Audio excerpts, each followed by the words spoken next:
Bonjour et bienvenue dans l'émission de voyance. Christophe, votre voyant, répond à toutes vos questions. Il s'appuie pour cela sur les tarots et sur son étonnante faculté d'intuition. Bonjour à tous et bienvenue sur le plateau de l'émission de voyance.com. Eh bien écoutez, je suis ravi de vous accueillir en ce mercredi 14 septembre 2022. J'espère que vous allez bien, que vous êtes en pleine forme, que l'on va faire une émission idéale dans le sens, en espérant que les réponses que je vous donnerai iront dans votre sens, enfin répondront, ça c'est un verre d'eau, répondront à vos attentes. Et puis ça y répond pas, c'est le meilleur moment, le meilleur moyen de pouvoir transformer les choses, d'y réfléchir et peut-être de les considérer d'une autre manière. Voilà. Bon, allez, je vais commencer par la question d'Elisa. Et Elisa, bonjour. Vous vivez avec votre mari dans votre chambre, quelqu'un vous a pris une somme d'argent. Alors, non, Elisa, cette question m'a déjà été posée et j'ai déjà dit que je ne suis... Excusez-moi, je vais mettre mon téléphone en mode avion, ce sera mieux. Je ne pourrais pas vous dire qui c'est. Là, c'est de la médiumnité pure. Donc, c'est pas avec les cartes que je pourrais vous dire que un tel ou un tel vous a piqué votre argent. C'est pas possible. Je sais, j'ai des limites, je m'en rends compte, mais je suis encore en âge de pouvoir progresser, m'améliorer. Mais là, dans le cadre de l'émission, c'est impossible. Et même en privé. En privé, il faudrait poser la question pour toutes les personnes que vous pouvez éventuellement soupçonner de ce méfait. Voilà. Mais à part ça, je ne pourrais rien dire. Voilà. Allez, je passe à la question de Sarah. Sarah, bonjour. Vous êtes en couple depuis bientôt 14 ans. Vous êtes toujours amoureux et vous vous entendez très bien sans jamais de dispute. Vous souhaitez avoir un enfant depuis plusieurs années, mais votre conjoint n'a pas le désir.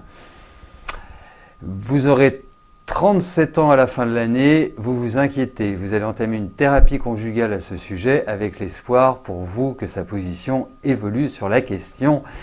Les cartes vous voient-elles avoir un enfant ?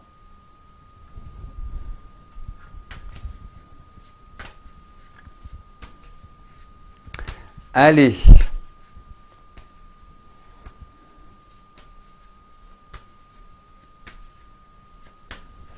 Voyons pour un bébé.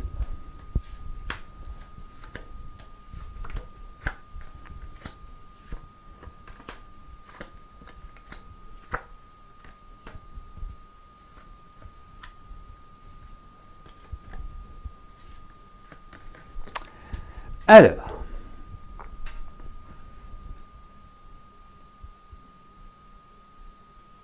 je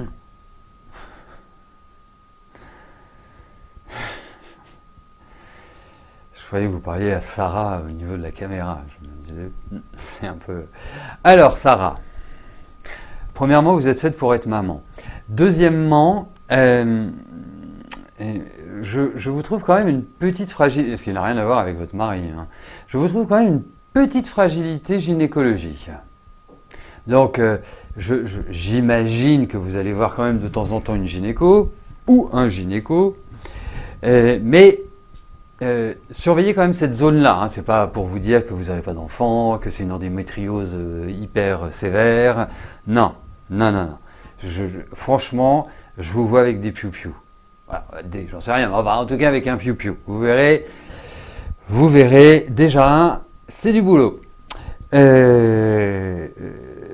Après, ce que je ne comprends pas, enfin, c'est quelque chose que je n'arrive pas à percevoir, et je trouve ça génial qu'au bout de 14 ans, vous vous entendiez, que vous vous entendiez admirablement bien avec votre mari, enfin avec votre ami, oui, il peut y avoir un petit truc comme ça. Bon, bref, mais c'est pas une endométriose qui vous empêcherait d'avoir des enfants. Mais donc là, ce que je voudrais comprendre, c'est ce qui motive un homme ou une femme, parce que ça existe chez les deux sexes, hein, le fait de ne pas avoir d'enfant. Ça, je sais pas. Quand vous aimez quelqu'un, quand vous êtes bien avec quelqu'un, l'enfant, c'est la consécration de cet amour, en quelque sorte. Donc, qu'est-ce qu'il y a de plus beau que... Bon, au départ, c'est très beau. Après, ça se complique un peu, mais c'est le plus merveilleux événement. C'est ce qui vous arrache le cœur d'une manière intense. Et puis pour la vie, hein. Je veux dire, c'est pas parce qu'il a quitté la maison que vous y pensez plus. Hein. C'est ça. Rassurez-vous, vous en prenez pour perpète. Et donc, je ne comprends pas parce que surtout votre conjoint Jonathan il a un esprit de famille. Je pense qu'il aime les enfants. Vous voyez. En plus, je le trouve. Oh, il y a un côté un peu sérieux, hein, mais je le trouve plutôt drôle, enfin voilà, plutôt caustique, plutôt à faire des blagounettes. Enfin, j'ai cette impression-là hein, de lui. Mais vous inquiétez pas, dites-lui que l'enfant sera parfaitement responsable de lui. Regardez, lui, c'est un ancien enfant, il est responsable de lui. Vous voyez. Donc, et au contraire, c'est mille et un bonheur. Donc, effectivement, moi je pense que vous aurez un enfant. Maintenant, bah, vous savez, c'est assez simple. Hein, si vous voulez pas le biberon, votre femme allaite, c'est magnifique, je trouve. Déjà, c'est extraordinaire pour l'enfant, hein, et c'est extraordinaire pour le papa. Je peux vous le dire. Donc, si vous voulez, non, mais effectivement, alors ce que vous pouvez essayer de faire, parce que l'endométriose, je pense pas que ce soit une grosse endométriose, enfin vraiment le top du top de l'endométriose. La médecine ayurvédique a d'excellents résultats sur l'endométriose, vraiment. Et c'est pas parce que nous avons un médecin ayurvédique qui vient ici, c'est que j'ai eu des échos sur d'autres thérapeutes ayurvédiques, d'autres médecins ayurvédiques, ce sont des médecins, d'autres médecins ayurvédiques qui ont des bons résultats. Voilà. Donc quelque part, vraiment, je pense que ça va... Alors, je vous dis pas forcément tout de suite, mais à mon sens, c'est avant 40 ans. Je verrai bien dans les 2-3 ans qui viennent. Voilà. Ah bah c'est parfait la médecine chinoise. C'est parfait aussi. Voilà, c'est très bien ce que vous faites. C'est très très bien de prendre les médecines ancestrales plutôt que des médecines modernes. Voilà. Allez, donc entraînez-vous bien et puis autrement, vous m'envoyez votre mari. Allez. Nelly, bonjour. Est-ce que je vois un déménagement pour vous avant la fin de l'année ?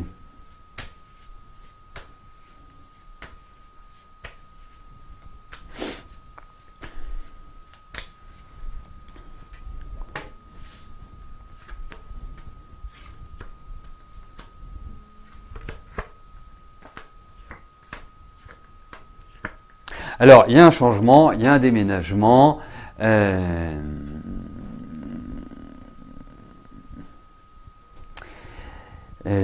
y a tout ce qu'il faut pour que vous bougiez, il y a des perturbations, il y a du stress, il y a vraiment tout ce que vous voulez. Hein, mais vous allez déménager. Alors, déménager d'ici la fin de l'année, je vais vous dire oui, parce qu'on a des cartes quand même qui inclinent à cet événement-là.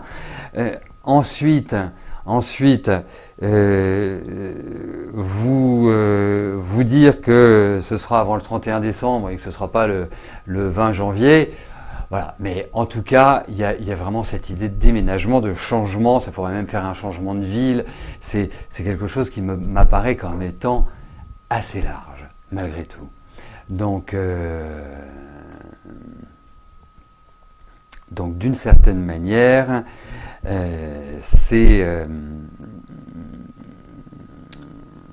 ça va dans la bonne direction. Alors attendez-vous à des discussions, attendez-vous à des choses, voilà.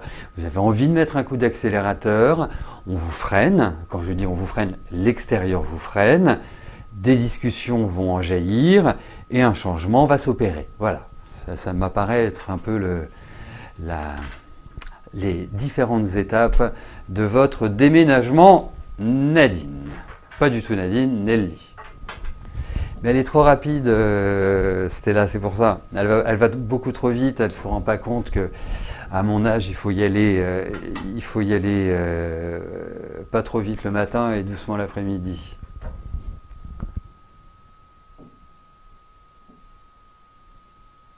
Ah. Donc, Nadine, bonjour. Nourdine, allez-vous avoir une relation amoureuse bientôt?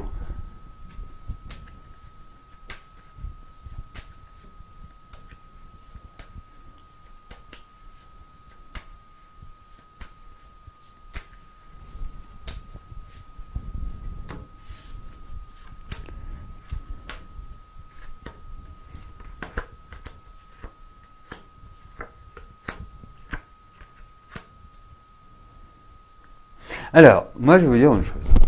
En même temps, c'est ce que vous me demandez.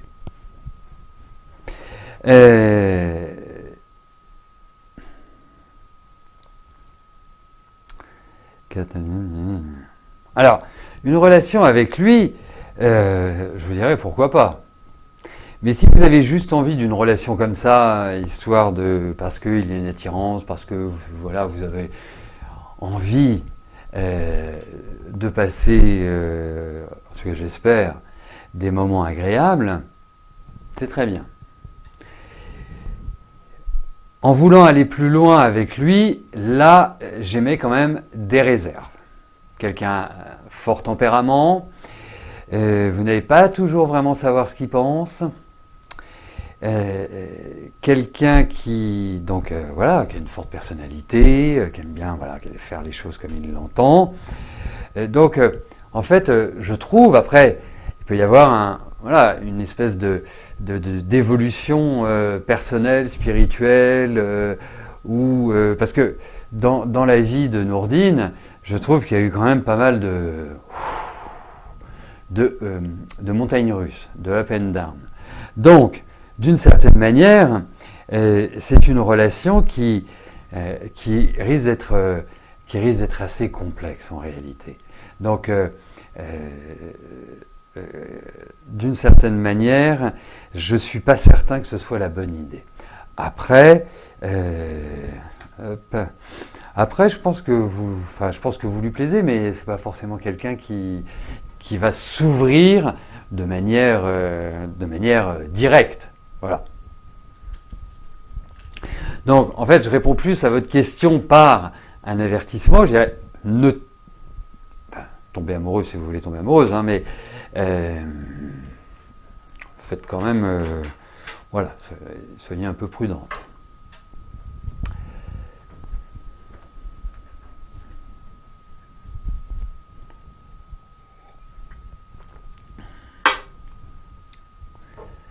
Véronique, bonjour.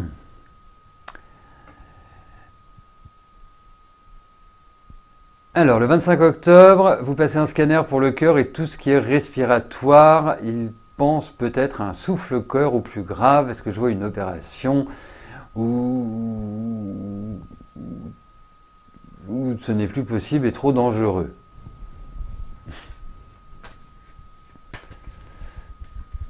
Allez, voyons votre cœur.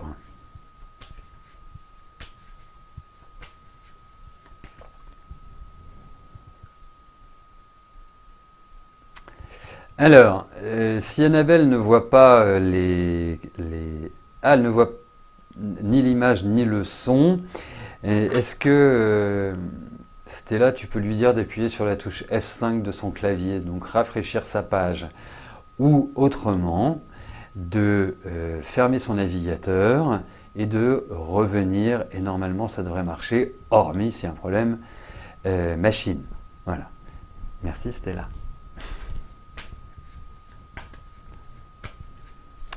Voilà, vous avez vécu un peu d'intimité entre Stella et moi. Allez, voyons pour votre cœur, Véronique.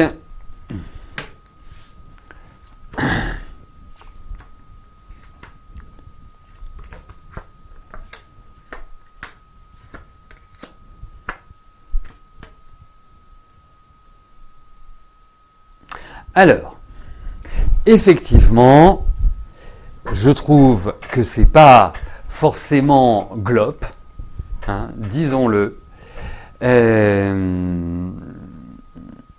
Je trouve qu'il pourrait effectivement y avoir une sorte d'intervention. Alors, il faut être très très précautionneux sur le mot intervention chirurgicale.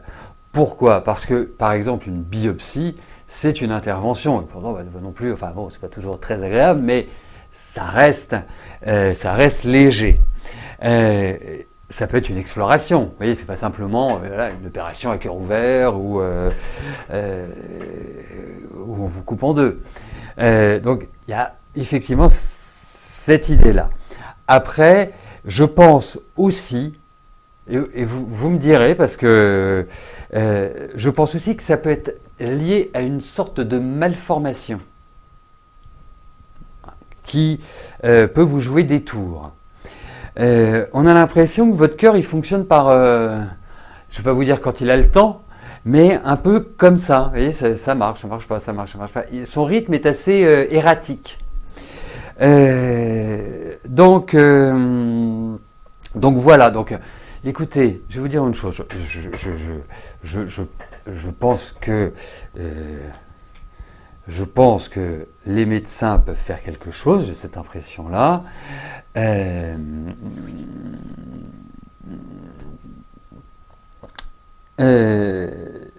Ensuite, effectivement, bon, c'est pas un truc hyper fun, mais l'essentiel c'est de l'avoir trouvé. Vous voyez ce que je veux dire? Parce qu'à partir du moment où on a trouvé, on peut régler. Voilà. Mais c'est vrai qu'il y a un truc qui est enquiquine.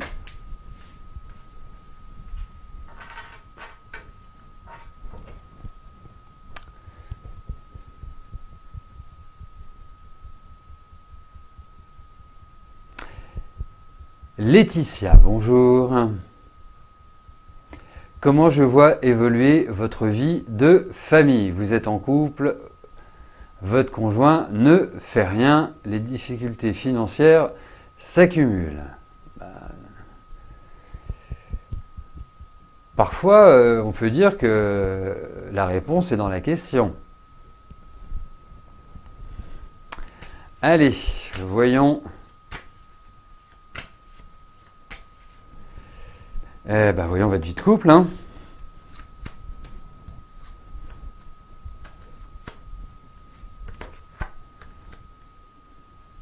Encore, mais c'est pas possible ça.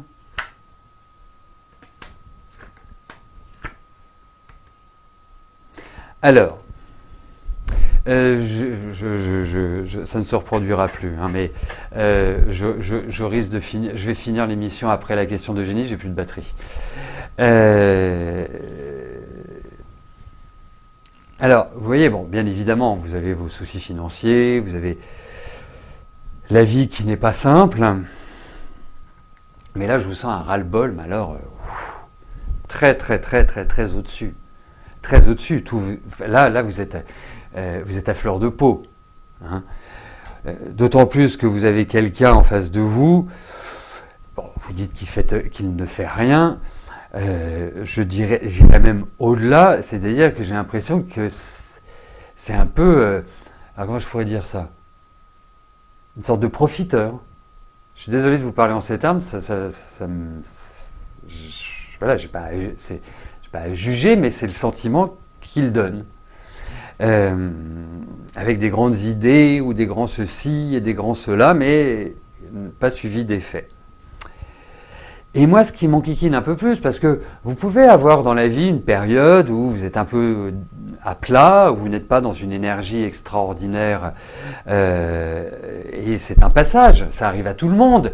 Et après, une fois que ce passage est terminé, on reprend pied, et hop, on redémarre.